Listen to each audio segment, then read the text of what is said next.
When a patient presents with symptoms of a viral respiratory infection these days, we can usually know which virus is to blame within hours, thanks to lab testing that's become fairly routine. But it doesn't stop us, nor should it, from guessing beforehand. We've all learned that viruses have tells after all. Flu, which announces its presence with deep muscle aches, RSV with the wheezing. But COVID, to me at least, always felt a bit apart from these other pathogens. The sometimes permanent loss of the sense of smell. That's such a specific and bizarre finding. And then, of course, there is long COVID, a syndrome that has been devilishly difficult to define clearly, but seems to crystallize our modern post-vaccine era concerns about the virus. But is long COVID unique to COVID? Or rather, have we simply failed to understand that in reality, there is long everything?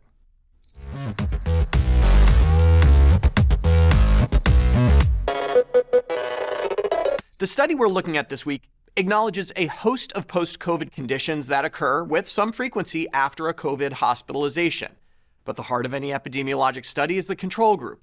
Should we compare individuals hospitalized with COVID to healthy people from the general population? This paper by Kieran Quinn and colleagues argues strongly against that, and they give us 3 potential control groups against which to compare people hospitalized with COVID.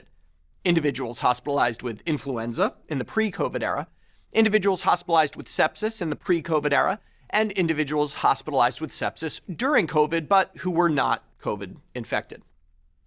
The study leverages the remarkable Universal Electronic Health Record System of Ontario, Canada, to have what amounts to complete data capture on nearly 400,000 adults who were hospitalized with one of the conditions of interest, and importantly, survived that hospitalization. You can't get long COVID if you don't survive COVID, after all.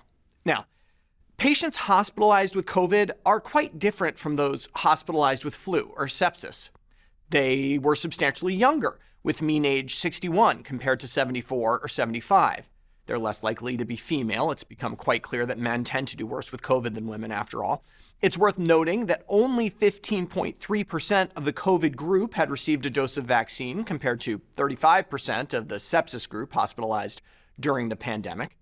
COVID patients were markedly less likely to carry a cancer diagnosis, to have hypertension, and had a lower frailty score. In other words, the COVID patients, prior to getting COVID, were healthier.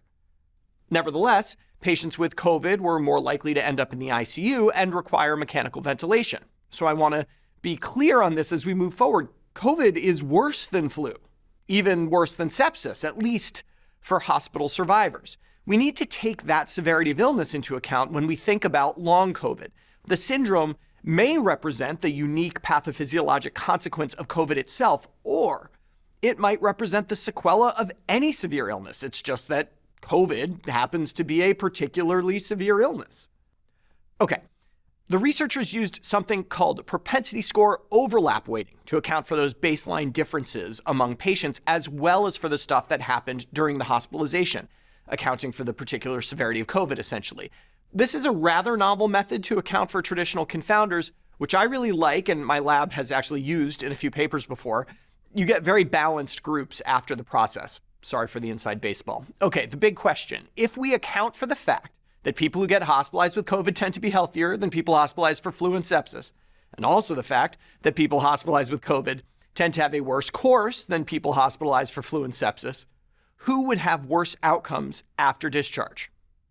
Rather than creating some arbitrary long COVID definitions, the researchers looked at a variety of specific disease outcomes, which is much more informative. And here's the rub. There was almost no difference between those who survived a hospitalization with COVID and those who survived the other conditions. They had similar long-term rates of heart attack, dementia, depression, and stroke. The risk of venous thromboembolism was higher among COVID patients compared to those hospitalized with influenza, which may be real. COVID does seem to be a relatively prothrombotic infection. But overall, the message of this study is, yeah, bad things happen after COVID, but bad things happen after any severe illness. It's, of course, critical to mention that the outcomes the authors looked at here were things you could easily extract from the electronic health record. Hard outcomes like stroke. We don't have data on more subtle presentations of long COVID. Think fatigue, brain fog. And of course, the study doesn't say anything about patients who had COVID that never required hospitalization. There may well be a long COVID syndrome in that population, but finding an appropriate control group for outpatients with COVID is incredibly difficult. I do have one niggling concern about this study, though. The overall one-year mortality rate was dramatically higher in the control groups than the COVID groups. Around 6% of those who survived their COVID hospitalization died within the following 12 months.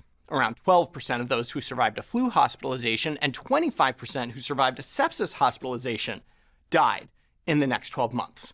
That makes sense, of course. The COVID group was much younger and healthier overall.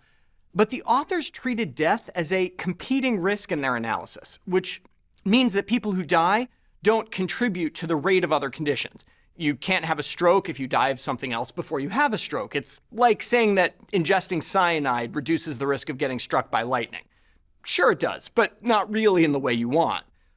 I think this framework would bias the results against COVID by deflating the rate of events in the control groups.